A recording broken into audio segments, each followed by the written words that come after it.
N'oublie pas de t'abonner à la chaîne YouTube Togovi News.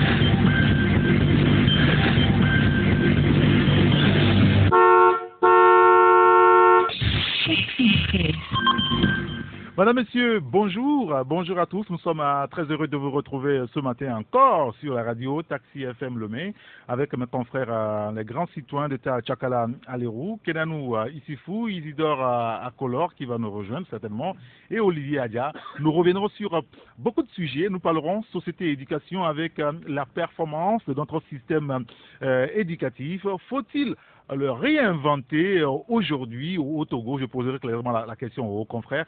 Ça nous amènera à parler également du vivre ensemble, comment relever le défi du vivre ensemble et de la tolérance dans un pays sociopolitique clivant.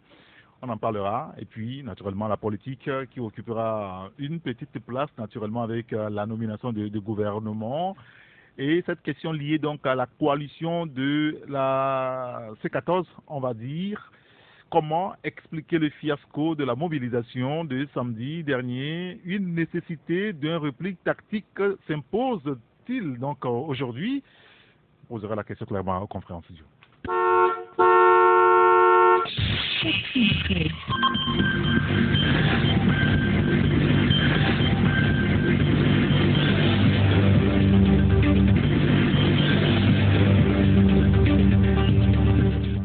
Retour en studio donc avec mes confrères pour l'instant avec nous, le grand citoyen d'État Tchakala Aliro. Bonjour Tchakala. Bonjour grand citoyen d'État Saint-Éric, bonjour à toutes les grandes citoyennes d'État et à tous les grands citoyens d'État et je nous souhaite une bonne émission. Merci d'être avec nous ce matin. Bonjour mon grand citoyen d'État Ken. Bonjour Eric Gator, bonjour à tous les passagers et tous les passagers de Taxi FM.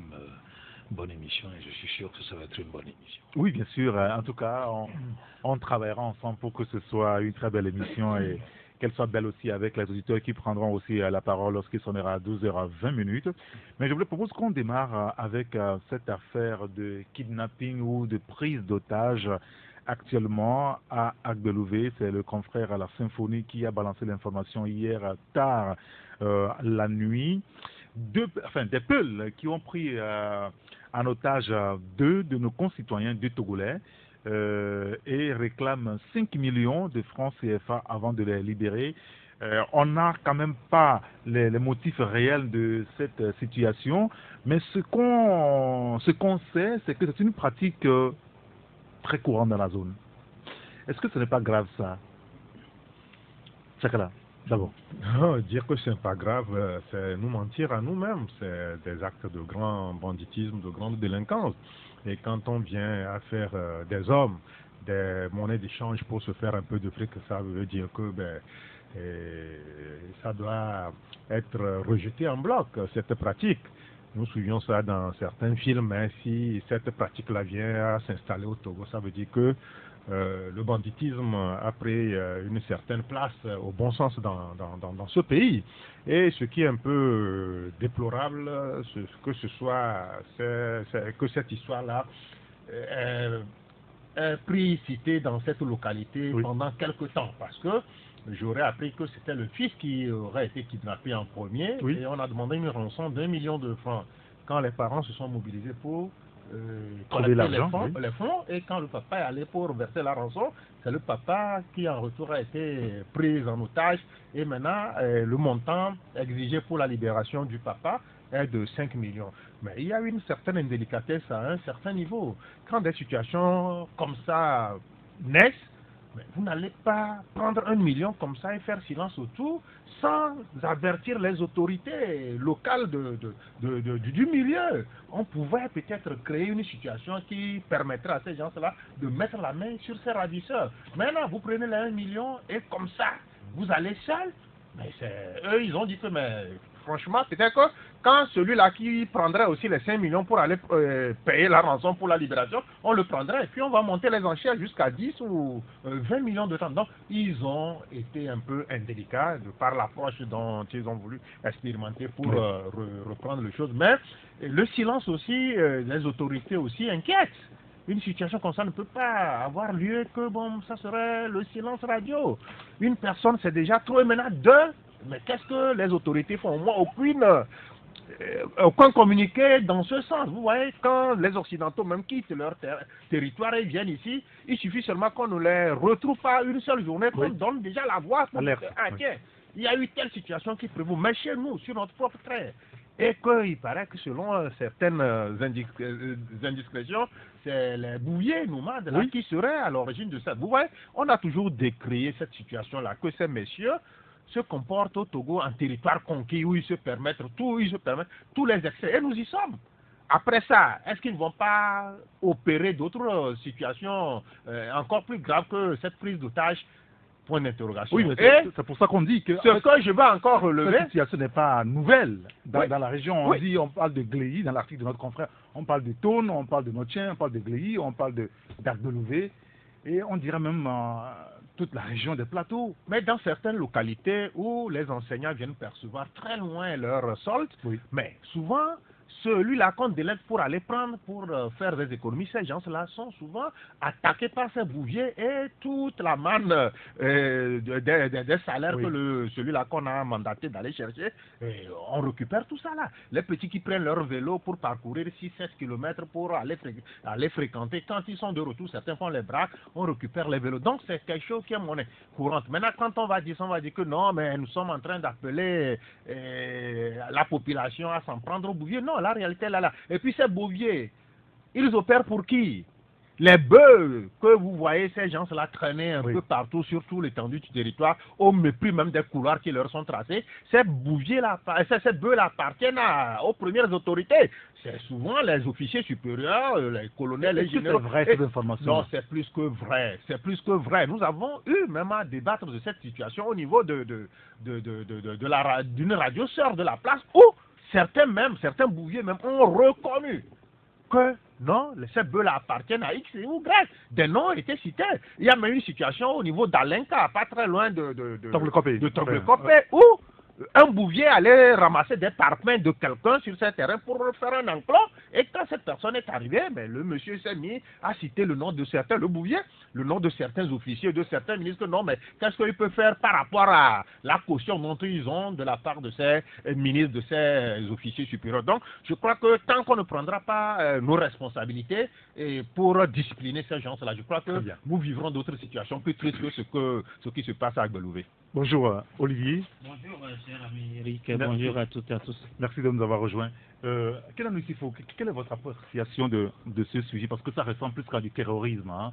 Non, mais ça commence toujours comme ça, par de petits actes, par de petits rapts, et ça grandit, et ça arrive à ce qu'on entend au Burkina Faso, au Niger, au Mali, même si là-bas il y a un Roland beaucoup plus de haut niveau, de la grosse mafia, mais ça commence toujours comme ça.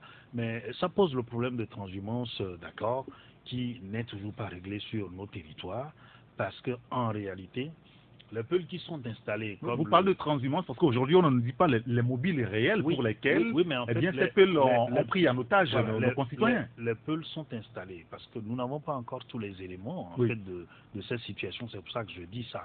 Parce que le plus souvent, quand les peuls sont mêlés à une affaire, vous savez très bien que ça part toujours des bœufs.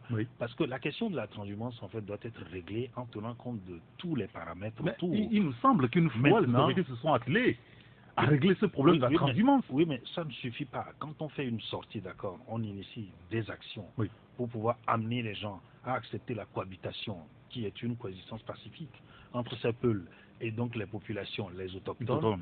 Voilà. Et ça ne s'arrête pas juste à quelques actions sur une période donnée.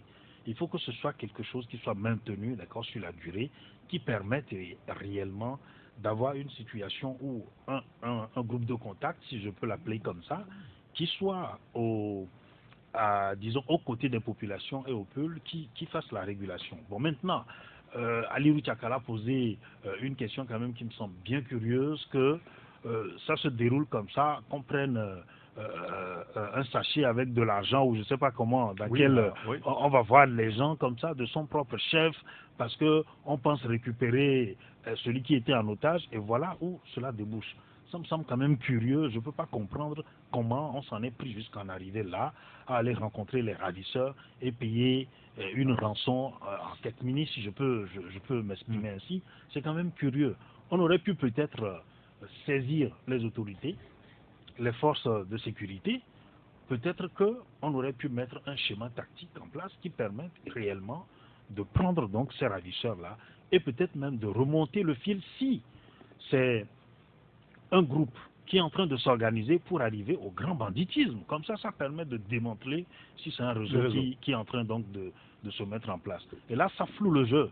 Bon, je peux comprendre aussi, tout en m'interrogeant, pourquoi en fait cette situation passe sous silence et que les autorités ne réagissent apparemment, pas. C'est pas. Je dis le plus Je souvent, répète encore, visiblement, c'est pas un phénomène nouveau, puisque dans l'article du confrère, il dit que le vent des prises d'otages a commencé par souffler sur le Togo. Voilà. Si le phénomène n'est pas encore généralisé pour prendre une ampleur nationale fort alarmante, certaines localités sombrent déjà dans les rapts suivis de paiements de rançon.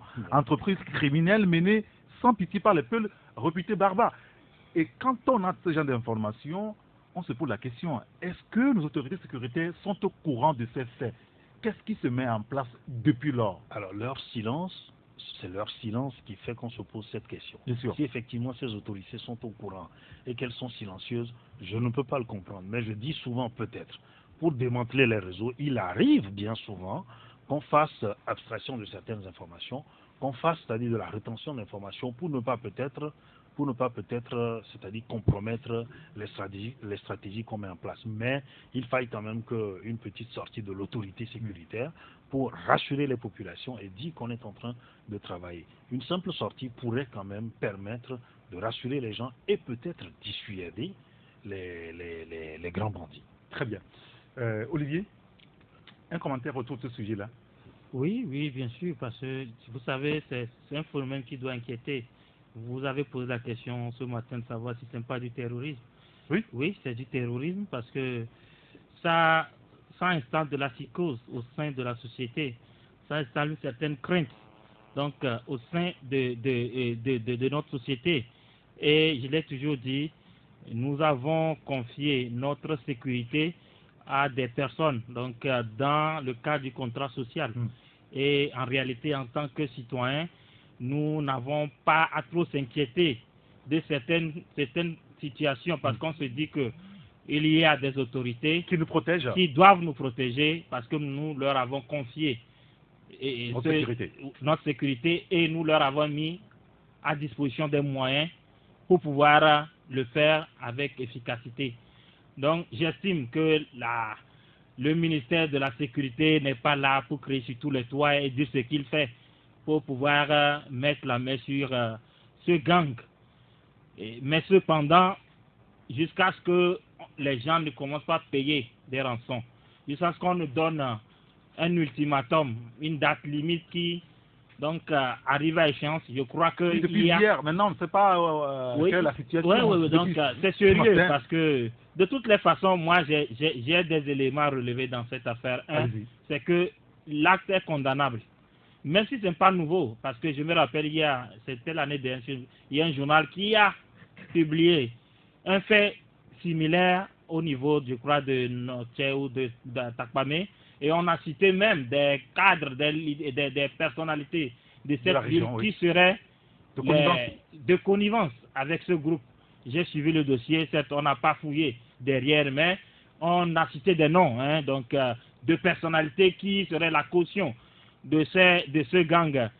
De deux, il ne faut pas seulement dire, peut-être que je vais en porte-à-faux peut-être à tout et à celui-là même qui a fait le dossier. Je reconnais que certainement ce sont des bouviers des Peuls, mais ce n'est pas un phénomène propre aux bouviers ni aux Peuls. vous avez des groupes de Ibo, vous avez des groupes de Nigériens, vous avez des groupes organisés. Certes, qui parfois l'information ne nous parvient pas, mais quand vous allez fouiller dans les commissariats, vous allez fouiller donc dans des circuits de police et de gendarmerie, ce sont des situations qui arrivent régulièrement. Il y a quelques mois. Sur notre territoire, il y a quelques mois, il y a des expatriés qui sont arrivés, qui ont été accueillis et qui ont été séquestrés à Lomé ici. Leurs familles ont été appelées en Europe pour pouvoir envoyer de l'argent. Ça s'est passé. Donc ce n'est pas un phénomène réel nouveau, même si c'est un phénomène qu'il faut combattre avec toute notre force. Mais ce n'est pas nouveau et ce n'est pas aussi propre à une communauté. C'est un phénomène, quels que soient les groupes qui s'adonnent à ça, ils doivent être combattus avec la dernière rigueur. La sécurité nationale est en jeu parce que ces bouviers peuvent s'en prendre aussi à d'autres que nous. La dernière fois, je suivais une radio, on disait même qu'il y a des jeunes qui sont organisés à Lomé, ils appellent des gens pour leur dire « On m'a demandé de vous tuer, mais j'ai décidé de vous appeler pour voir comment on peut négocier avec vous. » Parce qu'on a un délai. Sérieux. Bien sûr. À Lomé? C'est à Lomé ici, ça ne date pas. C'est-à-dire, je crois que lundi que l'information a été relayée par Radio Victoire FM, si vous permettez que je cite le nom. Et que c'est comme ça, il y a des jeunes, et c'est une femme qui s'est plainte, qu'elle a reçu des coups de fil qui lui demandent de changer sa vie contre de l'argent parce qu'il y a eu des gens qui ont demandé de la tuer. Donc, le tueur à gage demande à ce qu'elle fasse un geste pour qu'il puisse sursoir à l'exécution. Donc voilà des situations. C'est grave quand même. Je confirme. Sur ce plateau, je confirme. Je suis un exemple de ce qu'il dit. Ah oui. Moi, j'ai été appelé par un numéro. Non, je vous assure, je ne mens pas. Il y a quelqu'un qui m'écoute en ce moment qui doit être en train de sourire. On m'a appelé, on me dit que 2 gars sont venus, quelqu'un en jean noir, avec une chemise blanche, avec une 4x4 qui est arrivée à Tchamba, dans un village.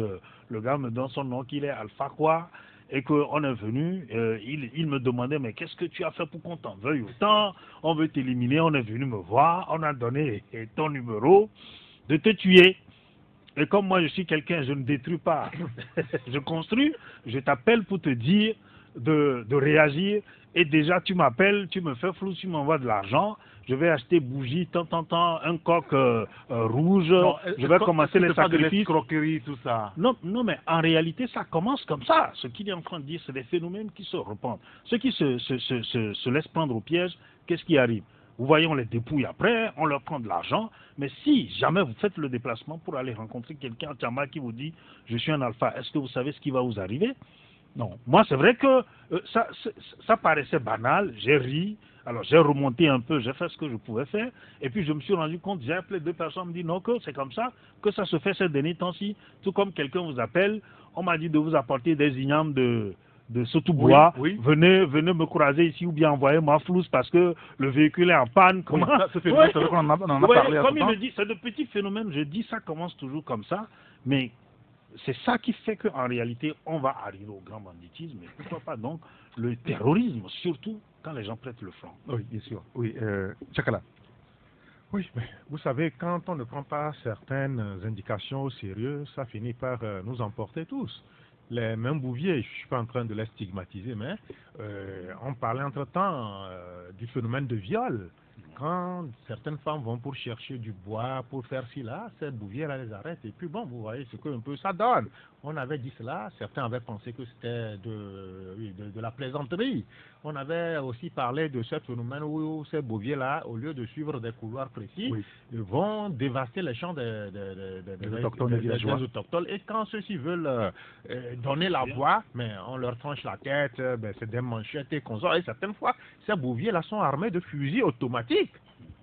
Là, ce qui s'est passé à Ouaga la dernière fois, en fin d'année dernière, et ça a suscité des combats intercommunautés, on n'est pas très loin de ça. Supposez qu'à Gbelouvé, toute la population se mobilise et qu'elle se transporte sur les lieux. Si on a pu identifier le point, vous imaginez un peu ce que ça peut donner. Les gens ont des ressentiments qu'ils vont comprimer en eux. Donc ça sera le grand défoulement et on n'est pas loin d'un carnage. Donc je crois qu'il faut prendre les justes mesures pendant que le temps s'y prête encore. Et sûrement que ces gens-là donnent des coups de fil. on a quand même des moyens techniques pour localiser la zone de laquelle viennent ces appels pour le paiement des rançons. Je crois que on n'est pas quand même les derniers de la classe en matière de sécurité et de renseignement. On peut mettre la main sur ces gens-là. Peu importe les bœufs de qui sont en train de conduire pour le pâturage, mais il faut quand même circonscrire le mal le plus tôt possible. Nier tout ça là, on parle de ces bouviers. Et si tout le Togo tombait sous l'escarcelle de ces gens-là, ce serait très dommage. Comme cet auditeur nous dit, nos autorités sont au courant de cette situation. Mon père était gendarme et me l'a dit depuis 2016 de me méfier des peuls quand il était affecté à Takpamé, nous dit donc cet auditeur. Nous espérons quand même que les autorités prennent toutes les mesures pour éviter que cette situation ne se répande dans le pays. Oui, mais il y a un élément que je viens de trouver, c'est que depuis 2008, le ministère avait fait son bilan donc sur l'état de la sécurité du pays et il a parlé de 6 enlèvements et une tentative d'enlèvement à Bassar. Et vous voyez, dans la localité de Bassar seul, en 2018, il y a eu jusqu'à 6 enlèvements. 2018 ou 2008 2018. L'année passée. Oui, l'année passée, il y a eu jusqu'à 6 enlèvements. Donc, maintenant, à l'échelle du Togo, combien peut-être on peut évaluer dans ces enlèvements avec les mêmes méthodes. Et quand vous suivez des recommandations, des représentations diplomatiques ici, à l'endroit de leurs compatriotes, de leurs citoyens qui sont installés au Togo, et ils leur disent de faire attention parce qu'il y a un phénomène d'enlèvement. On a parlé de Boko Haram et c'est un phénomène qui aujourd'hui se répand puisque les armes font mal. C'est pourquoi il faut faire attention de créer des zones de conflit dans la sous-région puisque ça permet ça facilite plutôt la circulation des armes et les peuls et les bouviers, surtout les peuls nomades étant ceux-là qui vont donc de pays en pays, c'est plus facile de prendre des armes, de les transporter et de faire de ces actes. Seulement, je ne dis pas que c'est une communauté dans laquelle il y a ce phénomène. Seulement, ce n'est pas circonscrit à cette communauté-là. Il y a encore d'autres communautés, il y a même des Togolais qui sont des bandits de grand chemin, qui s'y adonnent à ces pratiques. Je vous ai dit, ceux qui ont enlevé, kidnappé des expatriés, la plupart sont des Togolais, mais il y a quelques Nigérians parmi eux. Ici à Lomé, pendant des semaines, voire des mois, les Blancs étaient kidnappés, étaient séquestrés, étaient torturés, et on appelait leurs parents, on les torturait, ils criaient, les parents écoutaient, on demandait de l'argent. Et les gens ont donné jusqu'à ce que la police ne mette la main sur ces gens-là. Donc, c'est un phénomène qu'il faut combattre, et celui-là qui peut le faire, c'est le ministère de la Sécurité. Et il y a... Oui, allez, finissez. Ce qui est grave, c'est que si ce ministère et les autorités n'arrivent pas à faire face à ce phénomène, on va obliger les populations à s'organiser eux-mêmes. Non, ça, on ne va pas en arriver là. Je dis, oui, mais c'est le risque, en fait. C'est le risque quand l'autorité se montre inefficace. Alors, les populations, parfois, sont obligées de prendre leur sécurité en charge. Mais ça glisse vers l'anarchie et le chaos, parce que là, tout le monde fait ce qu'il veut. Et c'est le danger que nous sommes dans un pays de droit et on espère qu'on va en arriver à ce niveau. Et un auditeur qui nous dit que ceux que nous avons légués dans la sécurité ne s'occupent que de leur propre sécurité ou leur seule sécurité. Pour nous autres, ils s'en fichent. Bon, je ne sais pas si c'est exact, mais bon, c'est sa réaction par rapport à ce sujet. Il y a un autre qui nous dit, c'est vrai ce que le journaliste dit par rapport donc aux alphas de Tchamba. Ça veut dire que peut-être que vous n'êtes pas le seul, il y en a d'autres qui ont fait les mêmes expériences. Je vous ai dit, quand je fais le recoupement, c'est vrai, comme on avait dit que c'est un phénomène courant. Bon, Olivier disait quelque chose, il faut pas surtout risquer de tomber dans la vindicte populaire parce que ça n'arrange rien du tout. Parce qu'on peut prendre un vrai faux voleur, sinon un faux vrai voleur, si je peux l'appeler comme ça, ou bien comme Tchakala le disait, s'en prendre à une communauté juste peut-être parce que on peut partir d'une information aussi qui n'est pas totalement avérée. Oui, non, mais ce que moi je disais, c'est que les autorités aillent vite pour ne pas créer ce sentiment d'abandon à l'égard des populations. Parce que ça arrive. Quand vous voyez au Mali et dans certains pays, C'est la situation aujourd'hui qui se passe où des gens en Centrafrique, au Mali, d'autres ailleurs, il y a les Dozo, il y a les Kwakwa qui sont aujourd'hui s'appellent des groupes d'autodéfense et qui s'adonnent à toutes les exactions. Donc, mais c'est parce que l'État a failli à sa mission. Et on espère que tout cela sera réglé et nous espérons prochainement en savoir un peu plus avec le ministre de la Sécurité, le général Yark Damran, un auditeur qui nous dit que ce sujet est absolument inquiétant, mais sommes-nous réellement en sécurité au Togo? Pourtant, on nous a toujours vanté le mérite de nos services de renseignement. Voilà, je pense que je vais m'arrêter là pour le message. On va aborder un autre sujet, et ça, c'est l'éducation, la société, par rapport donc à notre système éducatif. Très souvent, nous parlons de l'éducation, on en a parlé encore, rappelez-vous, la semaine dernière, ce qui nous a mené à évoquer la question du chômage, du travail. Alors aujourd'hui, peut-être qu'il faut préciser que le chef de l'État, rappelez-vous, avait quand même, lors d'un discours, évoqué l'idée d'organiser les états généraux de l'éducation. Et depuis lors, les professionnels du domaine et toute la population donc, attendent toujours, donc, on va dire, ces états généraux de notre système éducatif. Alors pour la performance du système au Togo aujourd'hui, est-ce qu'il ne faut pas réinventer, on va dire, l'école togolaise? Je pose la question parce que nous avons un nouveau ministre de l'enseignement supérieur. Et puis nous avons le ministère de l'enseignement primaire et secondaire qui est rattaché à la primature. Bon, enfin, est-ce qu'il faut réinventer l'école togolaise? Chakra, je ne sais pas. Oui, bon, réinventer l'école togolaise, je dirais qu'il y a un certain péril, mais réinventer l'école existe déjà. Peut-être que c'est les mécanismes de performance qui n'existent plus. Oui. Et il faut aujourd'hui arriver à cela. Et vous savez, quand on était au cours primaire, il y avait un travail qui se faisait. C'est qu'on ne peut pas commencer sans maîtriser les b.a.-ba du français. Souvent, quand certains de nos compatriotes s'expriment, qu'ils soient bradés de diplômes pas, vous vous prenez la tête, vous vous dites, ah tiens, c'est quoi ça? Qu'est-ce qu'il est en train de vous raconter? Il ne sait pas quand est-ce qu'il faut commencer, quand est-ce qu'il faut peut-être mettre une petite pause. Même en s'exprimant, certaines fois ça se sent si vous maîtrisez le français. Maintenant, on ne le voit plus. Entre-temps, c'était les analyses logiques là. Vous avez tout un paragraphe et vous le décortiquez. On dit ici c'est la principale, vous allez chercher la subordonnée. Maintenant ça ne fait pas. Il paraît que c'est groupe nominal, on dit GNSS, les enfants se perdent. Est-ce que c'est ça les réformes dont on a besoin? Quand vous donnez le comme article, on dit déterminant, des choses qui n'existent pas. Alors qu'avant, il fallait chercher. Complément d'objet direct, complément d'objet indirect, ainsi de suite. C'était la belle époque. Nous sommes allés par là. Et je ne regrette pas du tout.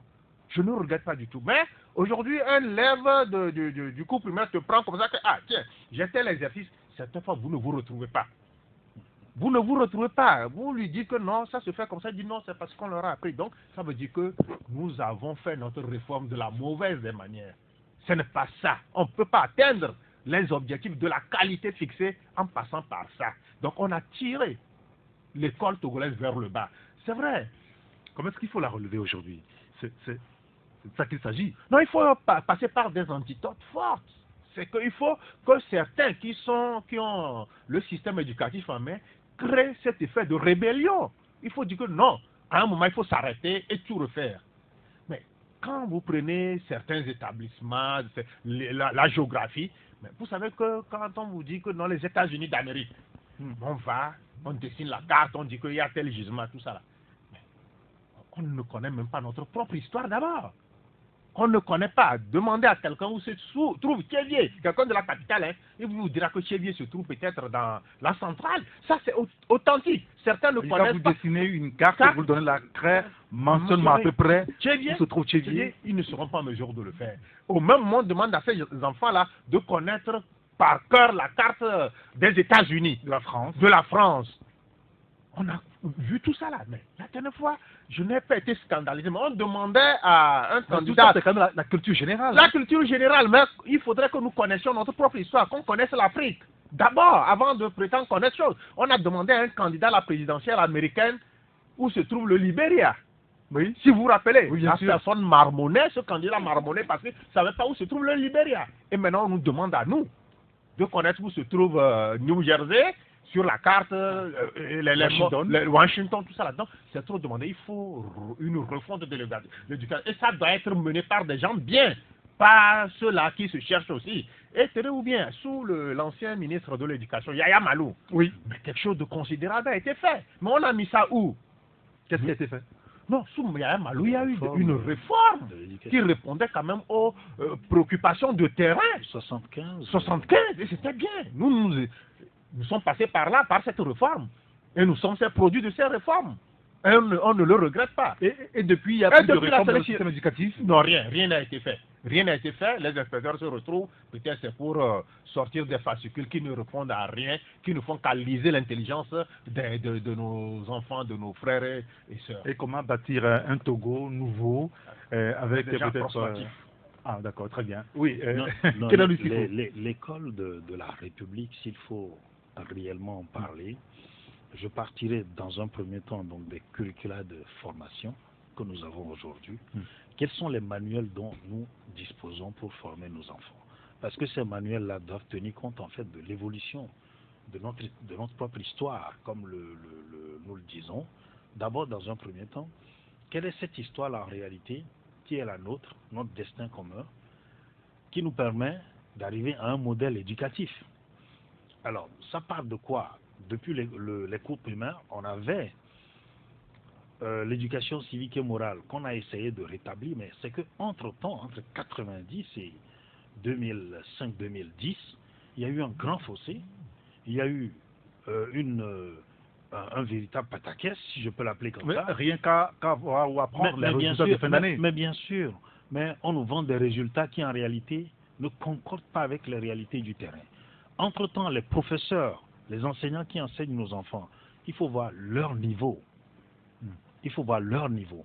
D'abord, la qualité de vie même de ces enseignants, avec les élèves que nous avons aujourd'hui, les moyens technologiques dont nous disposons, il n'y a pas eu un lien qui a été fait. Parce que vous prenez, on commence avec une réforme, il l'a dit, on avait une réforme, on a démarré à un moment donné, ça s'est arrêté. On n'a même pas mis, je crois, en œuvre les 10% de cette réforme-là. On est allé à autre chose et sous une ministre, j'oublie son nom, on nous a sorti, c'est de Kézim Baloki, je crois. On nous dit qu'il n'y a plus de bâtons dans les écoles. Oui. Je suis d'accord. Mais maintenant, c'est-à-dire que les sanctions, sinon les mesures coercitives qu'on a mises en place, est-ce que ça permet aujourd'hui de dire que nos élèves sont à l'école de la rigueur? C'est-à-dire que quand un élève faute, on l'amène nettoyer les toilettes, balayer, sarcler. Voilà. C'est amusant, il faut voir comment il le fait. Même déjà avec le bâton, ce monsieur, vous le corrigez, il vous nargue et dire que... Mais en fait, c'est ce que je voudrais dire. La rigueur, donc, a disparu de l'école. À partir du moment où il n'y a pas cette rigueur, vous voyez l'enseignant qui n'est pas rigoureux, l'élève qui n'est pas rigoureux, qui va s'arrêter peut-être en classe de première, se retrouve à enseigner au cours primaire. Et c'est ce qu'on vit aujourd'hui. De l'autre côté, le deuxième élément que je voudrais incriminer, quand je parle donc des curricula de formation, vous avez aujourd'hui donc la pédagogie, c'est laquelle nous avons mis en place pour éduquer, sinon instruire nos enfants. C'est le deuxième point. Le troisième point, c'est quoi? Entre-temps, dans les années 90, il y a eu démission de l'État. Et les écoles privées sont devenues pignons sur rue. Et nous savons ce que c'est. Moi, je vous ai dit sur ce plateau que j'ai travaillé avec le président du CAMES, j'oublie son nom. J'ai travaillé avec lui, je l'ai eu sur mon plateau quand j'étais encore à LCF avec Diplôme Docteur. Mais en confidence, je ne vous le cacherai pas. Toutes ces écoles qui disent certifiées, mais il en a souri. Et déjà, cet environnement concurrentiel qui vient, vous savez, dénature quelque part la qualité de l'éducation qu'on donne. On va insister beaucoup plus sur les résultats qu'on produit. Oui. Peut-être qu'on va gonfler, parce qu'on va faire passer des gens pour dire notre école, elle est prestigieuse, mais bien sûr, on fait de la publicité. En ce moment-là, vous voyez que la qualité même donc, de l'enseignement qu'on donne aux élèves n'est pas certifiée. Certes, celui qui était venu entre-temps, le ministre d'État, il a demandé à ce qu'il y ait un âge requis pour que les enfants aillent au CPE. J'avais épousé cette mesure-là parce que dans la mesure où je disais, à un moment donné, quand l'enfant n'a pas une certaine sagesse, il est difficile de lui faire inculquer les éléments basiques de l'éducation. Parce que, n'oubliez pas, l'éducation, c'est quoi? Vous avez le savoir, le savoir-faire et le savoir-être. Tout ça, là, c'est un ensemble. Voilà les éléments de base de l'éducation. Un enfant qui a un niveau où c'est de la naïveté totale, il est difficile de lui faire acquérir ces éléments-là. Les enfants ne sont pas les mêmes. Il y a certains génies qui passent le cap qui peut aller. Mais cette mesure, elle est régulatrice, elle est médiane, elle permet d'avoir, comme je le dis, l'école de la République sur un niveau donné. Maintenant, les génies peuvent se dégager. Voilà les quelques éléments que je voudrais incriminer et dire. Aujourd'hui, il faille revenir, comme il l'a dit, établir des fondamentaux. L'éducation togolaise doit être basée sur cette histoire-là, cette logique qui nous amène à un modèle éducatif. À quoi doit ressembler notre école aujourd'hui et celle de demain, Olivier? Non, moi, si nous faisons le constat que tout a périclité, il va falloir réinventer autre chose. Bien sûr. Oui, tant vaut la nation, tant vaut l'école, ou tant vaut l'école, tant vaut la nation. Donc, et en réalité, l'école fait partie de tout un ensemble que nous devons améliorer. Oui. Vous croyez que si on est dans un corps, si on améliore un seul élément et que tout le corps a des soucis, vous n'avez rien fait en fait. C'est-à-dire, si bien que le défi est grand et le chantier est tellement vaste que je ne sais même pas où le prendre. Parce que d'abord l'État, qu'est-ce que l'État fait? Les politiques en matière d'éducation, elles sont quoi? Certes, je sais qu'il y a des efforts qui sont faits depuis quelques années. Il y a le confrère de l'école qui devait être avec nous, mais n'est pas là, qui dit souvent qu'au Togo, il n'y a plus d'éducation, ce n'est que de l'enseignement. Et il y a une différence à faire entre enseigner et éduquer. Bien sûr, ça c'est clair. Mais prenons le terme générique, d'accord? L'éducation.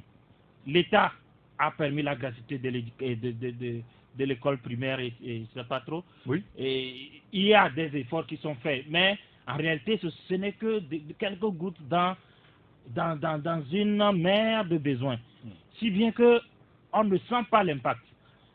Et dans notre budget, quel est le pourcentage qui est consacré à l'éducation par an? Je ne maîtrise pas cela, mais je crois que ce n'est pas aussi grand que cela. Alors que j'ai discuté entre-temps avec la représentante, l'ancienne représentante du PNUD ici, qui nous disait, mais chaque année, le Togo a besoin de construire, je ne sais pas, 400 à 500 écoles pour pouvoir absorber le nombre, puisque c'est la projection, la programmation. Chaque année, il y a des Togolais qui naissent et qui vont grandir qui vont commencer l'école dans 5, 6 ans, 7 ans. Alors, ils sont combien? Peut-être 1 million ou 500 000 ou je ne sais pas combien dans 5 ans. À combien d'écoles nous arrivons à construire par an pour absorber ce monde-là? Elle dit c'est à peine 10 écoles. Même là où on met des investissements, on n'achève même pas les travaux à temps pour pouvoir accueillir les gens. L'argent même n'est pas absorbé. Donc, si bien que il y a 1 million d'élèves qui viennent, donc qui réclament l'éducation, mais on a à peine des infrastructures qui peuvent accueillir 100 000 élèves. Alors, il y a 900 000 qui restent. Oui. Et les années qui vont suivre, il y a encore ce contingent qui va venir s'ajouter. Si bien que l'État, à la fin, est devant un dilemme. Il faut créer, par exemple, des milliers d'écoles pour pouvoir absorber tous ces enfants. Mais ce n'est pas seulement créer les écoles, mais le personnel. Mais il y a des gens qui ont été nommés ou qui ont été recrutés pour réfléchir à toutes ces perspectives. Oui. Alors, que font-ils? Oui, c'est ça aussi le constat d'échec. En réalité, non pas seulement de l'éducation, mais de tout le système que nous avons construit jusqu'ici. Je parle du personnel d'encadrement. Il y a ces gens-là, les inspecteurs, je ne sais pas, les ministres, les directeurs. Mais que font-ils au juste aujourd'hui, les inspecteurs? Parce que dans le temps, on a une idée de ce qu'ils font véritablement. Non, mais ils font des tours dans les établissements, ils évaluent les enseignants, les maîtres, si c'est au primaire. Et il y a une crainte. Eric, en tout cas, le laxisme a gagné notre société à un tel point que je crois qu'il y a dans les chromosomes. On a assimilé ça dans tout notre être. Si bien que l'inspecteur est l'ami de l'enseignant qu'il vient encadrer, ou soit c'est même son parent. Parfois. Alors, qu'est-ce que vous demandez à cet inspecteur de faire comme travail? À l'école. Il y a un auditeur, si vous voulez, qui nous dit que l'éducation togolaise n'est pas considérée par les autorités. Regardez l'actuel gouvernement, tous diplômés de Havre, d'Amérique, de Sorbonne, etc. Et ceux qui n'ont pas les moyens, ceux qui sont sortis de l'université de Lomé, de Cara, n'ont pas droit. Oui, bon, mais malheureusement, je vais rebondir s'il vous plaît. Mais malheureusement, ce sont des critères, par exemple, que nos autorités prennent pour nommer des ministres. Il faut qu'on cherche d'abord si vous avez été à Harvard, si vous avez un MBA, je sais pas, un diplôme ronflant, d'université ronflante. D'accord? Donc, il y a des gens qui ont été à l'école à Lomé, à l'université de Lomé, qui ont leur doctorat. Et qui sont de très bons. Qui n'ont pas été. Mais, bon, ils n'ont pas la chance d'être à chaque fois ministre. Je ne dis pas qu'il n'y a pas parmi eux ceux qui sont devenus ministres, mais ce n'est pas le critère en vogue. Il faut d'abord présenter des diplômes comme quoi on a été à Harvard, à la Sorbonne, je ne sais pas, à New Delhi, tout ça là pour pouvoir. Bon, d'accord, oui. Non, mais on est comme nous le disons dans l'école de prestige au Togo. L'école a cessé d'exister il y a longtemps. Ce que tu disais tout à l'heure, mon cher Eric, c'est que tu parlais d'une époque où en réalité l'encadrement avait une suite logique du cours primaire au collège et vous n'aviez pas à l'époque assez d'établissements privés qui pilulaient. C'est pour ça que je dis, tout a commencé à péricliter, à tomber beaucoup plus en lambeaux à partir des années 90, où donc des écoles privées sont nées pour accueillir les contingents dont nous parlions tout à l'heure. C'était bien encore qu'il fallait donc établir un schéma directeur dans une démarche prospective qui permette, comme je le dis toujours de dire, nous atteignons l'école tant au bout de telle période, telle échéance que nous vivons. Je vais donner un autre exemple. Parce qu'il y a un auditeur qui nous pose la question clairement, parce qu'il me semble qu'elle est aussi fondamentale et voilà. Elle doit être prise en compte. Quel rôle réel jouent aujourd'hui nos pédagogues et nos inspecteurs? Oui, mais si nous voulons réinventer l'école, si nous voulons une école de demain performante, il va falloir qu'on s'interroge sur les pédagogues et sur les inspecteurs. Que font-ils? C'est ce que je dis. Que doivent-ils faire? C'est que l'école, il faut qu'il y ait une politique qui soit définie avec une échéance dans une démarche prospective. Et on va demander à ces gens-là, pondez-nous par rapport à ce que nous avons comme vision, l'école de demain. Et en ce moment-là, ils vont faire des propositions. Et comme nous le disions, aller vers les états généraux permettra en ce moment-là de dire, voilà l'école de demain et voilà les propositions que nous avons. Maintenant, on va les confronter avec les réalités du terrain, avec les moyens dont on dispose et dont on disposera peut-être sur une brève échéance. Et en ce moment, on pouvait faire chemin commun. Donc, en demandant, sinon nous l'avons dit, tous ces chômeurs-là, si aujourd'hui, on les recycle, c'est des gens qui peuvent quand même permettre de former de bons citoyens de demain. Bien. Chakal, avant de vous donner la parole, permettez que je lise quelques messages des auditeurs, c'est intéressant. Il y a un qui nous dit, franchement, notre système éducatif fait pitié. Moi, personnellement, j'ai constaté une désorientation totale dans les matières déjà au cours primaire. Vous prenez une dictée d'une classe de CE1, on se croirait en terminale, avec les mots et expressions totalement vastes et compliqués pour ces petits. C'est ce que dit son auditeur. Il y a un autre qui nous dit que la charité bien ordonnée commence par soi. Nous devons connaître les réalités de chez nous d'abord avant d'aller chez les autres. L'enseignement sans bâton ne convient pas pour le moment à un Africain. Dans les années 70-80, la rigueur et le bâton ont contribué beaucoup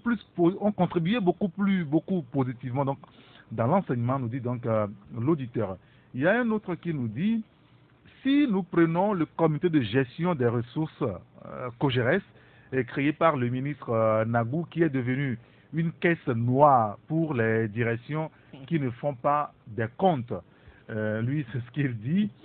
Un autre auditeur qui dit, je crois que dans un pays comme le nôtre, la chose dont on a besoin, c'est de mettre l'accent sur la formation. Mais hélas. Chakala, maintenant. Oui, qu'est-ce qu'on peut faire quand c'était une plaie et qu'on n'a pas pu la guérir et on l'a laissé se transformer en gangrène? Tout le corps est maintenant pris. Et allez-y au niveau de l'ENES. où on formait des gens. Qu'est-ce que le NES est devenu? Là-bas, là même, il y a eu des gens qui ont parlé des dessous de table pour être admis à cette école. Les ENI, École normale des instituteurs, à Ngotiakara, on en a créé un peu partout dans le pays maintenant. Mais pour quelle fin? Pour quel résultat? On n'en voit même pas. Donc, je crois que il y a une certaine volonté de tirer certaines classes sociales vers le bas. Mais pour quelle fin? Non, attendez, mais pour quelle fin? Non, la méchanceté. Non, ceux qui dirigent le pays, ben, ils ont un bilan à défendre. Mais vous voyez leurs enfants dans nos écoles, dans les écoles primaires et tout ça là. Vous voyez leurs élèves aller là-bas. Il s'agit de leurs enfants. Non, à partir du moment où leurs enfants sont dans le développement du Togo. Ah non, mais ils s'en fichent pas mal de ça. Non, c'est d'assurer une certaine continuité. J'ai été ministre. Mon enfant aussi, à la longue, sera ministre ou mieux que ça. Donc, allez-y un peu voir au niveau des grandes écoles, le lycée français, le collège, tout ça là, et le British School et tout ça là. Mais c'est là que vous verrez leurs enfants, là où tout est bien. On ne le trouve pas 100 par classe. Là où les enseignants sont bien formés, là où ils sont payés, il n'y a pas de grève, il y a tout. Donc vous retrouverez leurs enfants là-bas. Et quand ils obtiendront le bac, c'est dans les écoles, les universités les prestigieuses, Harvard et je ne sais quoi. Oui, maintenant, ici, oui. Il s'agit, on ne va pas s'écarter trop du sujet, mais il s'agit de réinventer l'école. Oui, réinventer l'école à partir du moment où ces gens-là qui sont censés... On ne va pas leur interdire d'envoyer leurs enfants à Madone, excusez-moi de citer les écoles comme vous l'avez fait, British School et les autres, on ne va pas leur interdire. Si vous avez des moyens, vous mettez votre enfant dans une école que vous... Mais le Togo a quand même des moyens pour assurer l'école pour tous. Il y a les moyens. On constate combien de budget pour l'éducation dans ce pays? L'autre, Olivier a dit que il faut au moins par année construire 400 bâtiments scolaires. On en construit combien? Donc c'est une volonté manifeste à un certain niveau, surtout au niveau des décideurs, de ne pas permettre à tous d'avoir accès à une éducation de qualité. Il y a des services de statistiques. Cette année, les élèves qui ont commencé le cours primaire sont de tel nombre. Donc, en prenant même en compte certains échecs, on peut faire une prévision tenant compte que d'ici 6 ans, c'est qu'au GPD, on aura tel flot qui va regagner le collège. Et ça se fait. On peut faire des prévisions tenant compte de ça. Donc vous croyez, donc ici, on n'a pas cette volonté-là de sortir de ce carcan dans lequel on là vous évoquez la question des infrastructures. Elle est aussi importante que le contenu. L'enseignement. Oui. Il y a un auditeur qui nous dit que aller dans certaines inspections, les inspecteurs sont au bureau en train de regarder seulement la télévision. Novelas, c'est ce qu'ils regardent souvent. Mais malheureusement, c'est un fait. C'est vrai que le népotisme est de fait, d'accord, est ancré dans nos gènes depuis des lustres. Quand on a une position, qu'est-ce qu'on fait? On veut créer le prestige et on ne peut que le perpétuer. Il y a ça, ce fait-là, qui est un fait social. Est-ce que relève là? Mais bien sûr, qui fait qu'en réalité, chaque fois, le fossé va se creuser davantage. Mais dans une certaine justice sociale, d'accord, le minimum peut être assuré aux classes, d'accord, les plus basses, si on peut les appeler comme ça, pour que chacun peut-être se sente bien dans son monde. Je n'exclus pas, les clivages sociaux. Quel est l'intérêt du pouvoir public de former certains citoyens au détriment des autres, de permettre à certaines classes d'évoluer et à d'autres de ne pas avoir une école normale? Non, mais vous savez, dans toutes les sociétés, comme je le dis même depuis la nuit des temps, vous savez, il y a eu une hiérarchisation des sociétés. On essaye, tant bien que mal, d'accord, de réduire l'écart. C'est pour ça que nous parlons souvent d'une certaine classe moyenne. Mais la volonté de ceux qui, en réalité, ont ce que j'appelle le pouvoir, parce qu'en réalité, c'est ça. Quand on veut garder le pouvoir, il faut pouvoir quand même, il faut chercher à avoir d'autres qui vont subir. Mais si tout le monde est au même niveau, qui va subir? C'est un peu ça aussi, un élément que je mets dans mon argument. Mais je dis, un minimum, d'accord, de justice sociale permet aux classes, d'accord, les plus démunies, les plus vulnérables, de se sentir bien dans leur monde. Dans les écoles, on est en train d'essayer quelque chose. On a beau, d'accord, faire les cantines scolaires, School Assure et tout ce que nous disons. Mais je reviens en disant, je reviens en disant que quand on va couper, je ne sais pas, quelqu'un le disait tout à l'heure, quand on va guérir, je ne sais pas, le foie alors que la rate à un moment donné est atteinte, mais on ne fait rien du tout. Donc j'ai cité un certain nombre d'éléments tout à l'heure. Les curricula, c'est quoi? Les formateurs que nous avons, c'est quoi? Quelle pédagogie avons-nous? Quelle politique éducative avons-nous? Quelles sont les infrastructures qui répondent aujourd'hui au mieux et dans quelle localité? Tout ça là, c'est ce que je dis. Dans une démarche prospective, si on dit on veut construire une école de demain, il faut partir d'un certain nombre d'éléments basiques. On n'en est pas là. Aujourd'hui, on a plus sporadiquement, on injecte des choses. Le ministre de l'enseignement primaire et secondaire, on n'en a plus. Le ministère attaché à la primature. Alors, on se demande pour quelle efficacité? Aujourd'hui, si les besoins sont énormes sur le terrain. Oh non, ben, de toutes les façons, quand il y avait un ministre titulaire, pour quelle efficacité il était là donc? En réalité, la différence n'est pas aussi grande. Oui, mais en même temps, si on se plaint déjà pour les arbres qui tiennent encore debout, et quand le soleil tapait vous voyez non, le sort. il faut présager de rien. Peut-être qu'il va faire mieux, ou pire. Je ne sais pas. Donc, il faut présager. On a eu une expérience au niveau de la santé, rappelez-vous. Oui, donc... Il y a un auditeur qui nous dit, permettez un moment, Olivier, qui nous dit que les salles de classe sont construites en banco et couvertes en paille, et les enfants sont assis au vol avant d'écrire. Comment voulez-vous que l'éducation soit une priorité pour les gouvernants? C'est ce que nous dit l'auditeur. Il y a un autre qui nous dit les dirigeants de ce pays font une hypocrisie qui ne dit pas son nom. Ils ont été par le bâton, éduqués par le bâton, j'imagine, mais ils refusent là au système LMD qu'on sort juste pour freiner la génération montante. Il n'y a pas le système LMD au primaire. Bon, oui, peut-être que ça c'est à l'université. À quoi sert le LMD qui ne répond même pas à nos réalités? Se demande donc l'auditeur. Il y a un autre qui nous dit, voilà, je vous donne la parole. Non, mais je crois que c'est une question de prospective, comme mon confrère le dit si bien, mais aussi c'est une question de moyens, parce qu'il faut prendre la question à deux niveaux. D'abord, les curricula, c'est-à-dire le programme que nous avons, est-ce que c'est adapté au marché, à l'évolution du marché, donc de l'emploi aujourd'hui? Et on a été obligé de supprimer certaines facultés à l'université de Lomé, mais à la place, qu'est-ce qu'on a proposé? Maintenant, les facultés ou donc techniques et qui répondent au marché, avec quels moyens on forme les jeunes et pour quels résultats? C'est-à-dire, est-ce qu'on a des laboratoires? Est-ce qu'on a une expérimentation? Est-ce qu'il y a un partenariat public-privé qui permet aux étudiants qui sont formés d'aller en même temps donc, et faire la pratique dans les entreprises et être aguerris pour la fin de leurs études? Non. Et l'expérience faisant, vous recevez des étudiants dans votre entreprise qui finissent leurs études.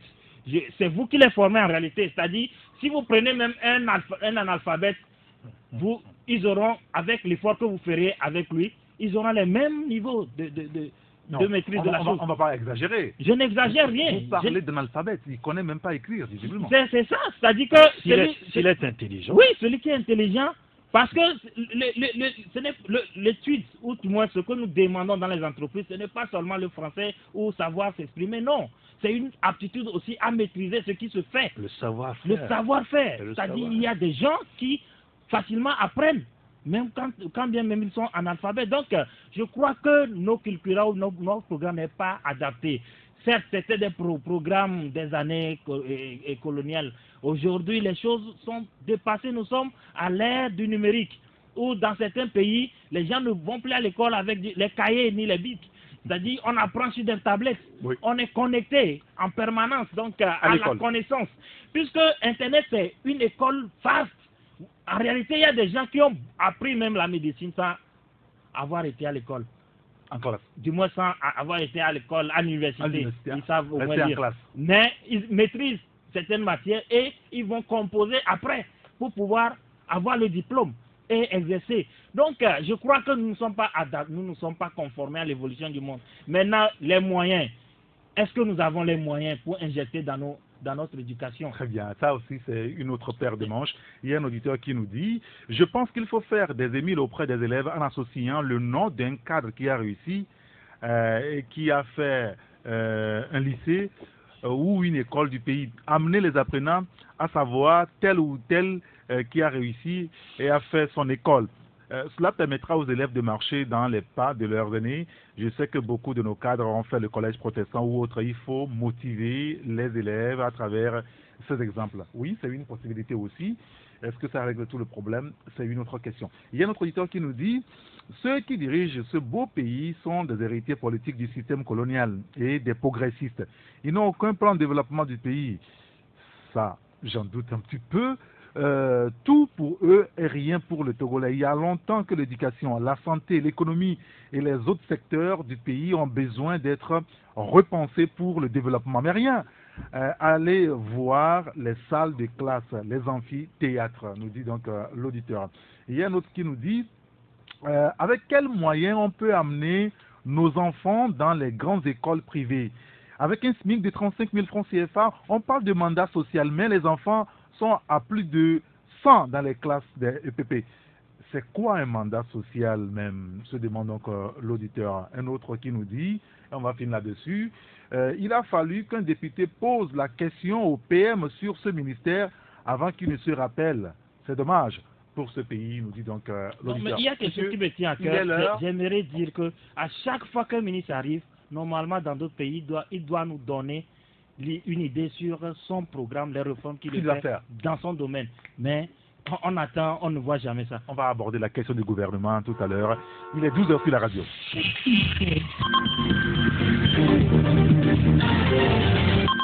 Il est 12h, 3 minutes sur radio, Taxi FM Lomé. Nous allons nous mettre en relation avec la rédaction de Taxi FM pour retrouver Jean-Marie Leblanc. Jean-Marie, bonjour. Bonjour Eric. Merci de nous avoir rejoints. Vous êtes au programme pour Taxi Midi, 12h45. Quel est le contenu de votre journal, Jean-Marie? Bien, Taxi Midi évoque la réaction de Monseigneur Philippe Fanoko Podjro sur les législatives du 20 décembre dernier au Togo. L'archevêque émérite de Lomé était face à la presse mardi. Dossier santé, la deuxième phase du projet d'amélioration de l'accès aux soins palliatifs pédiatriques retient l'attention. On en parle dans le journal de midi 45. Et puis suite et fin ce mercredi de la première session de formation des opérateurs économiques, initiative de la CCIT. Togo Cellulaire, davantage plus proche de sa clientèle et sa nouvelle boutique à Diaglé est opérationnelle. Voilà les différentes articulations de Taxi Midi.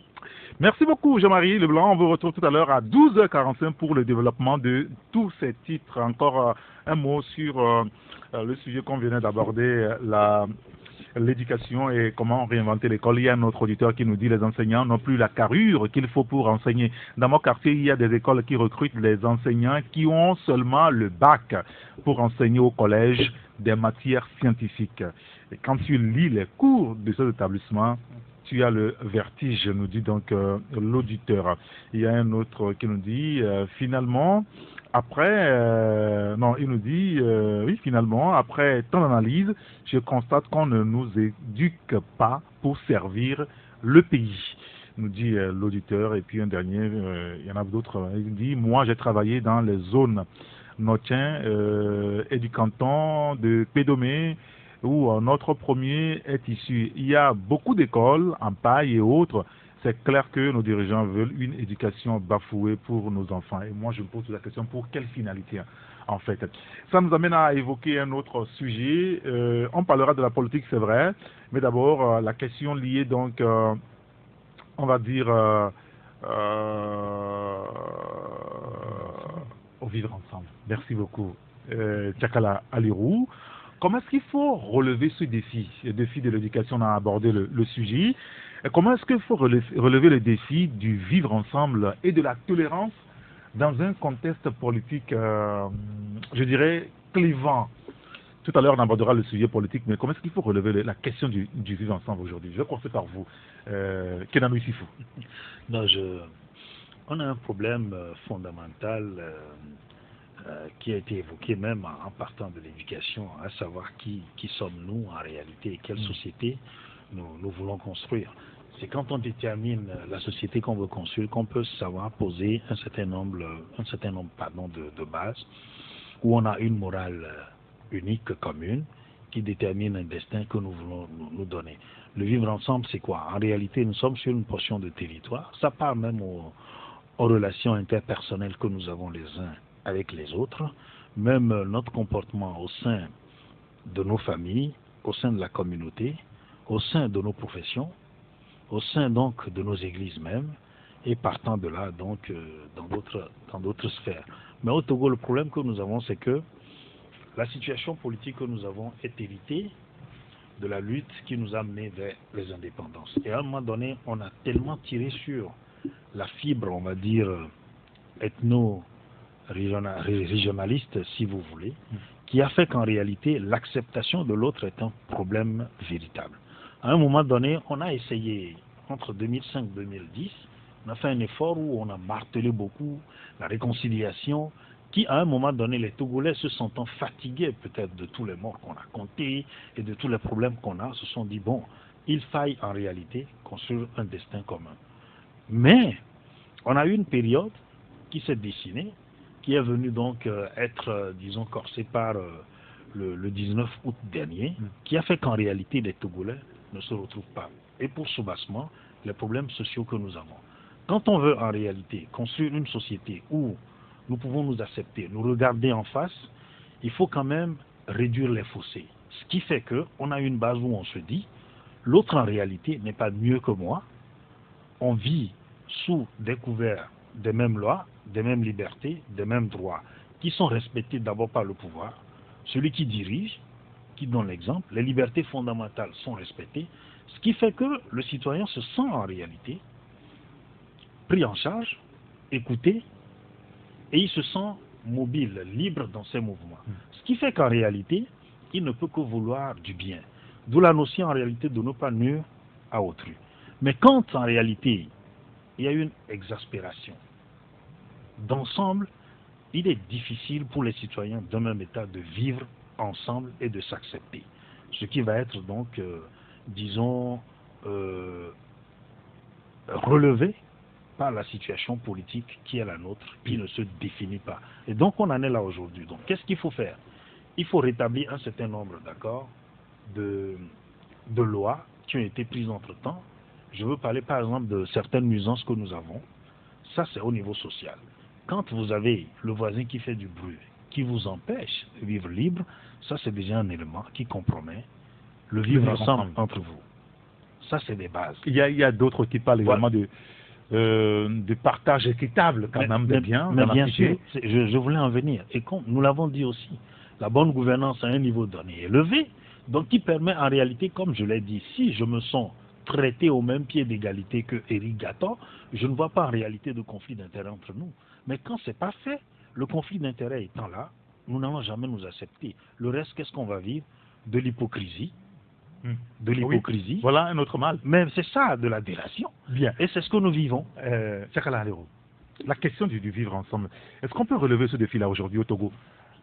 Oui, quand nous voyons notre paysage. Oui, avant de prendre en compte mes propres considérations sur le sujet, je voudrais demander à toutes les Togolaises et à tous les Togolais de lire le document de l'archevêque émérite Monseigneur Podjo. Il a pris en compte tous ces paramètres.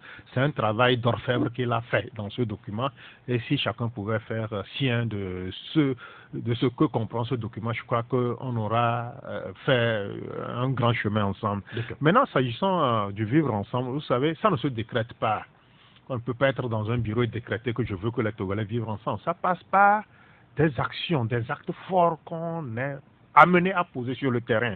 Mais certains limitent ces actes-là à des incantations qui souvent sont des incantations stériles. Ceux-là qu'on appelle à vivre ensemble ne se retrouvent pas dans ces incantations-là. Mais comment vous allez appeler quelqu'un que non, il faut cultiver le bon vivre, le vivre ensemble, quand tout celui-là qui professe cela est aux antipodes de ces réalités-là même que lui-même professe? Exemple. Le partage des richesses de ce pays, certains ne se retrouvent pas dans cette dynamique-là. Allez-y au niveau des zones minières d'exploitation.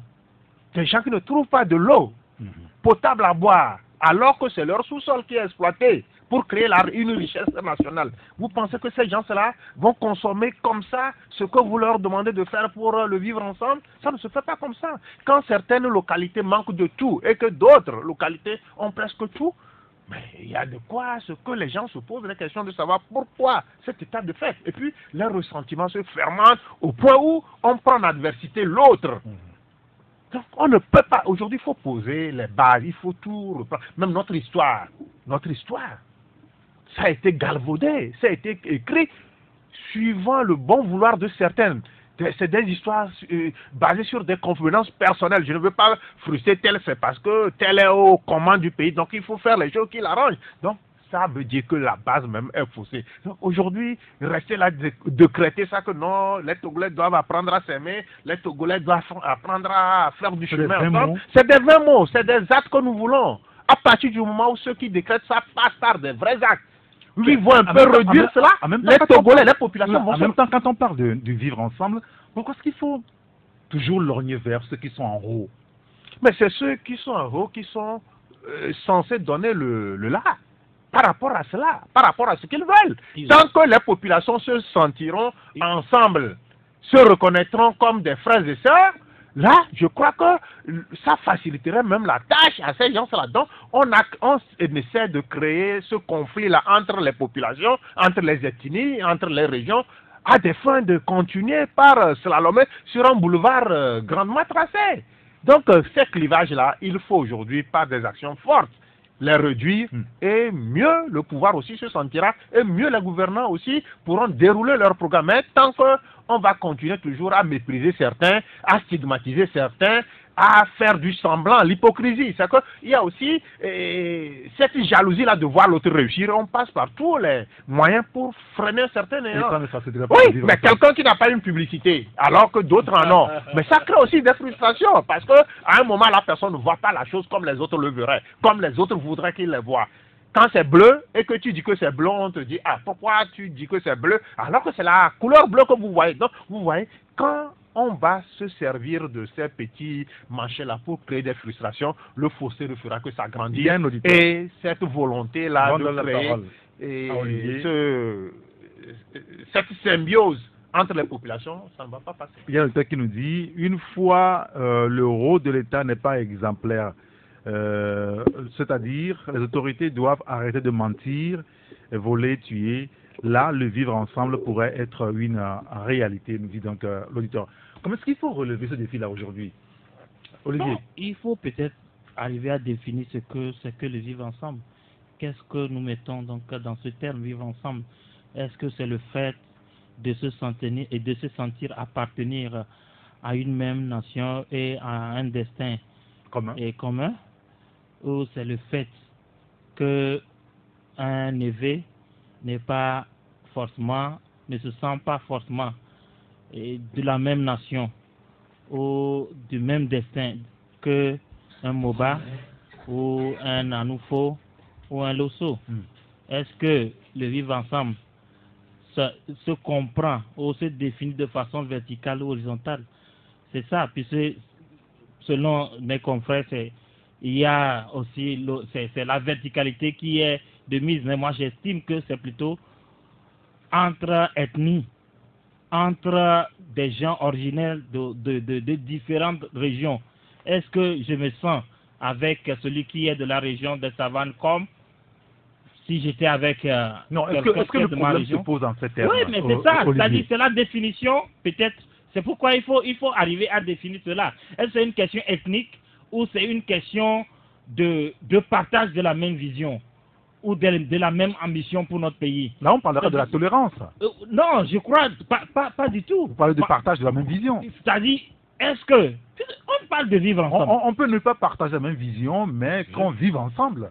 Une cohabitation, pacifique, on dirait. Oui, mais si c'est entendu en ce sens, ça veut dire qu'en réalité, nous devons faire des efforts entre nous-mêmes d'abord. Avant, peut-être même de voir ceux qui sont au sommet. Quand je me réveille, mon voisin, c'est lui que je vois la plupart du temps en premier avant de voir Fognan Singbe. Donc si je ne fais pas l'effort de vivre en bien avec mon voisin, alors là, ça serait difficile à vivre, l'a dit. Et comment vous dites que vous aimez Dieu, que vous ne voyez pas, alors que celui qui est à côté de vous, vous le détestez, alors vous n'aimez pas Dieu? Donc, c'est peut-être une question de définition, mais je crois, politiquement, les gens ne gèrent pas bien. Ça, c'est une autre chose. et que ce soit le Kabie, que ce soit le Momba ou que ce soit l'Évé, peuvent dénoncer ou peuvent opposer cela.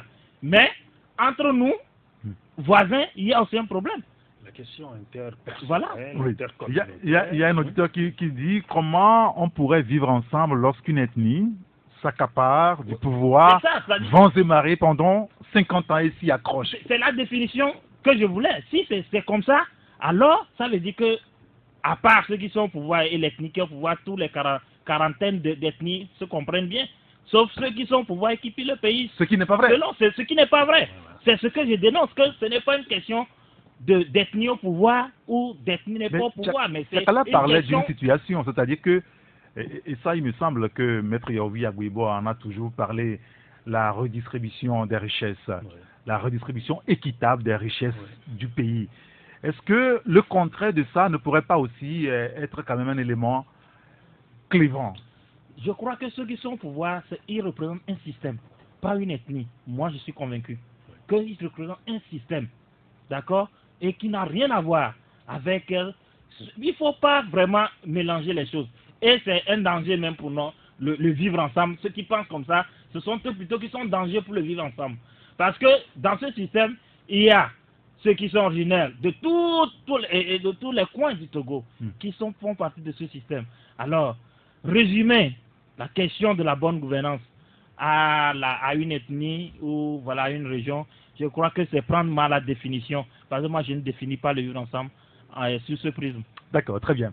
Alors, je voudrais qu'on discute encore quelques minutes au téléphone avec l'un des spécialistes des questions de vivre ensemble, Blaiseau. Blaiseau, bonjour. Bonjour Eric et bonjour à tous les confrères. Merci de nous avoir rejoints. Oui, merci beaucoup. Je pense que ce thème-là, donner une définition juste de ce terme, de ce groupe de mots vivre ensemble serait prétentieux. Parce qu'il y a beaucoup de choses bidons. Mais disons tout simplement que c'est un concept qui exprime les liens pacifiques de bonne attente entre des personnes, des peuples ou des ethnies avec d'autres dans leur environnement de vie ou leur territoire, construire du lien entre les êtres humains. Au fait, construire la paix à petit pas. Eh bien, pour synonyme, on peut dire convivence, cohabitation, union libre. Et le point fondamental, c'est l'éducation à la non-violence et l'éducation à la paix. Pourquoi le vivre ensemble? Nous sommes obligés de cohabiter, alors autant le faire de façon harmonieuse et non conflictuelle. Alors le défi, puisque de toutes les façons nous sommes condamnés à vivre ensemble, autant le faire de façon harmonieuse. Voilà. Et quelques définitions que nous pouvons donner à ce groupe de mots de vivre ensemble. D'accord. Au fait, beaucoup de confrères l'ont déjà dit, c'est l'acceptation de la différence de l'autre, de l'autorité, sans quoi la vie dans notre société serait impossible. Si vous n'acceptez pas l'autre, comment vous pouvez vivre ensemble? Si vous pensez que l'autre porte un nom et que ce nom-là ne vous convient pas, vous ne pourriez jamais vivre ensemble. Mais ce que nous devons savoir, c'est que chacun d'entre nous est un obstacle pour le développement de l'autre. Si la nature est ainsi faite, comment pourrions-nous vivre ensemble? Donc, il faut refonder la citoyenneté. C'est très, très important. Au Togo, aujourd'hui, nous manquons ce qu'on appelle la citoyenneté. Alors, qu'est-ce qu'il faut faire pour que la citoyenneté revienne au Togo? La citoyenneté au Togo est en crise. Qu'est-ce que c'est que la citoyenneté? C'est ces choses-là que nous devons chercher et mettre une stratégie en place pour pouvoir remettre le vivre ensemble sur les rails. Alors, on évoque le partage équitable des ressources du pays, par exemple. On parle également de l'hypocrisie qui aussi est un frein au vivre ensemble. Oui, Eric. Le vivre ensemble a beaucoup de principes.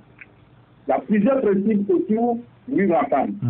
D'abord, quand nous voulons vivre ensemble, on doit éviter la frustration. Vous ne devez pas poser des actes qui frustrent l'autre. Si nous sommes ensemble et vous posez des actes qui nous frustrent, je ne peux pas vivre avec toi. Est-ce que vous comprenez? Oui, bien sûr. Tout à l'heure, notre confrère Talilé Chakala a touché un point en disant, Talilé Alirou, oui. en disant que lorsque vous donnez la publicité, par exemple, à un groupe, et que l'autre groupe n'a pas de publicité, ça cause une histoire de frustration. Donc, les deux groupes ne peuvent pas vivre ensemble. Oui.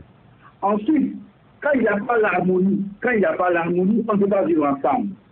Le vivre ensemble n'est jamais construit sur ce qu'on appelle l'hypocrisie. Alors qu'au Togo, aujourd'hui, l'hypocrisie est construite. C'est une forme de construction que nous sommes en train de voir. La construction des relations interhumaines est basée sur l'hypocrisie dans notre pays. On ne peut pas vivre ensemble. Très bien. Alors, ensemble, autour de l'ensemble, ce qu'on appelle ensemble, il y a des groupes de mots qui tournent autour de ce mot ensemble. Et on doit connaître ces mots-là. Donc, on dit vivre ensemble. Donc, il y a plusieurs mots, au moins 9 mots qui tournent autour de ensemble. Le premier, c'est le respect. Le second, j'avais parlé tout à l'heure de la citoyenneté. Le troisième mot, c'est la tolérance. Est-ce que les gens sont tolérants aujourd'hui? Oui. C'est la question qui reste posée. Ensuite, il y a la solidarité. Il y a la socialisation. Il y a le partage, vous venez de le dire. Le partage équitable des biens de la nation. Est-ce qu'aujourd'hui au Togo, les biens du Togo sont partagés de façon équitable? Il y a l'union, il y a la fraternité, il y a la règle de vie. Et c'est très important. Parmi les principes du vivre ensemble progressif, figure la question du fondement de la justice sociale.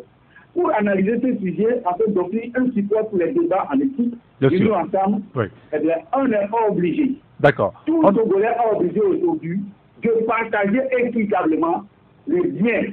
Ce ne sont pas seulement les biens de l'État, même les biens familiaux doivent être partagés de façon équitable. Je pense que demain, comme tu n'as pas d'invité, je m'invite dans ton émission de 11h. Bien sûr. On va prolonger ce débat demain. Merci beaucoup, Blaiseau. Merci d'avoir accepté de nous apporter quelques éléments sur le sujet, la question du vivre ensemble. Oui, Kenan, il faut très rapidement. Est-ce qu'on va donner la parole aux auditeurs? Non, je crois que cette intervention nous aide énormément et organise un peu les idées que nous avions sur ces plateaux. Mais le vivre ensemble peut être donc appréhendé sous plusieurs prismes, comme on le voyait tout à l'heure. Et je suis celui qui évoquait effectivement la question de la justice sociale. Tant qu'il n'y a pas de justice sociale, tout ce que nous avons évoqué tout à l'heure est compris dans ce manque-là.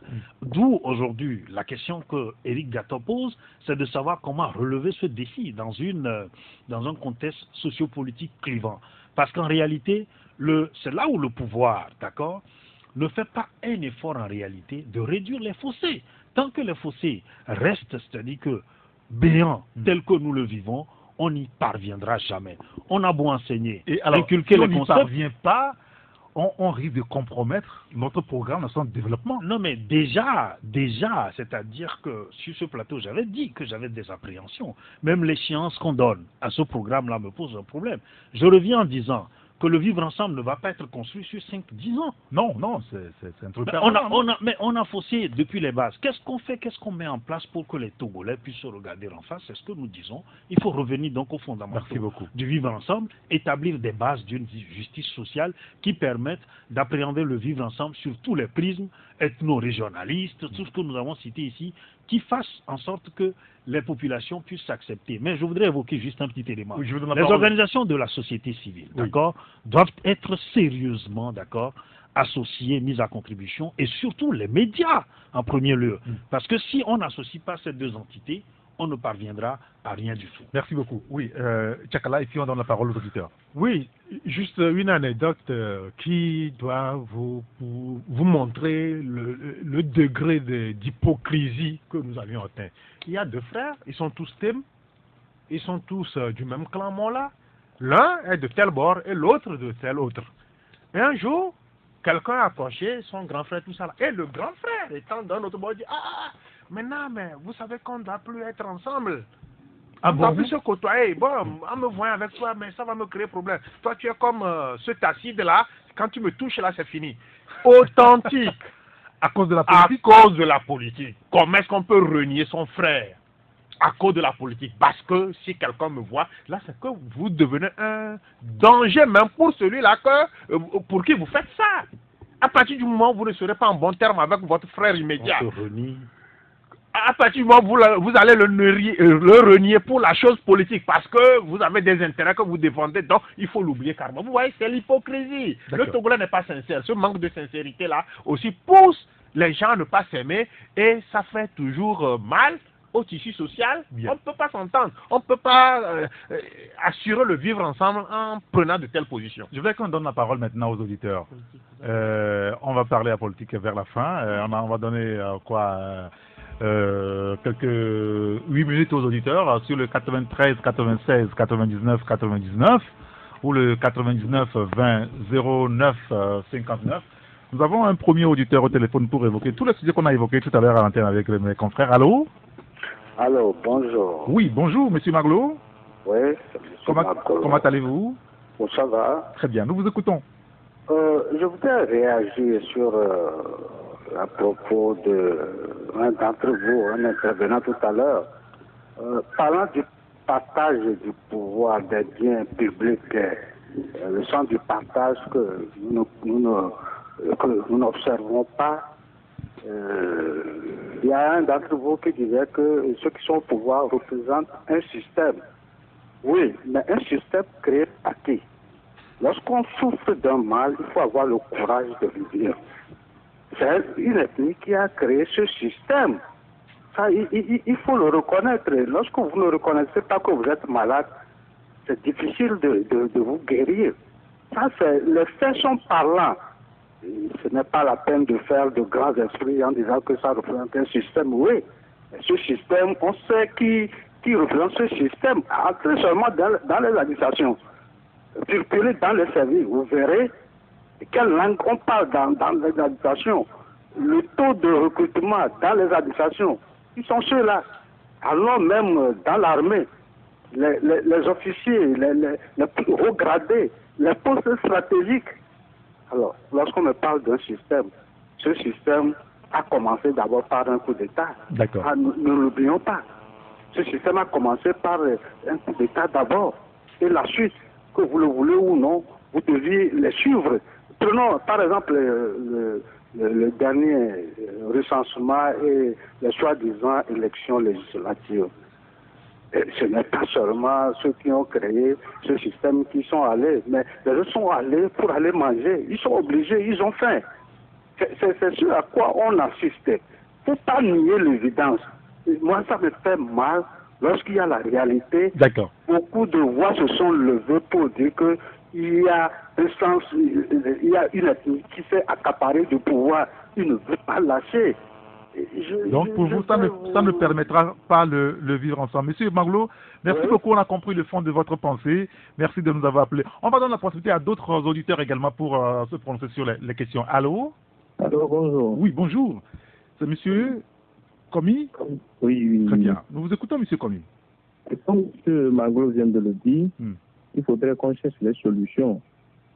Et moi, j'aimerais proposer certaines solutions parce que le mal y est déjà. On ne va pas regarder et fuir les solutions à proposer. Les garants de nos valeurs morales, que je veux nommer les parents. Dès notre domicile, on doit pouvoir éduquer nos enfants à s'aimer mutuellement avec leurs ennemis. Moi, quand je connais mon ennemi, je suis content. Ah oui. C'est-à-dire que oui, je sais que celui-ci là, il ne veut pas de mon bien. À chaque fois que je le vois, quand je fais quelque chose, il va réagir. Et ça m'interpelle, et moi je vais corriger mes voies pour évoluer toujours devant lui. Comme ça, moi je comprends la chose. Les hommes religieux, à l'église là, ils nous donnent quelle parole divine. Jésus a dit aimez-vous les uns les autres, de rester avec ceux qui nous font du bien. Qu'est-ce que ces hommes de Dieu continuent pas à dire dans les hôtels et autres chaque dimanche? Ils doivent se revoir dans les miroirs. Autre solution, ce sont les associations, les ONG qui gongonnent dans la paix, Vous regardez celui qui tue, qu'est-ce que vous le dites?